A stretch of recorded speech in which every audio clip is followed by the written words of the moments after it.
மன்னன் சொல்லும் கவி மங்கைக்கது காதல் நிலாம்பரி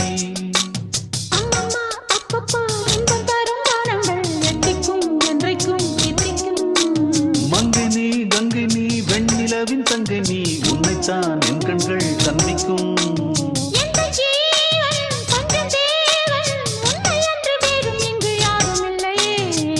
வள்ளி வள்ளி என்ன வந்தான் வடிவேலந்தான் புள்ளி வைத்து புள்ளி போட்டான் புது கோலம்தான் சொல்லித்தர சொல்லி கேட்டு தினமும் சொல்லி தந்த சிந்து பாடினான் வள்ளி இன்பவல்லி என்று தினமும் முல்லைச்சரம் கொண்டு சூடினான்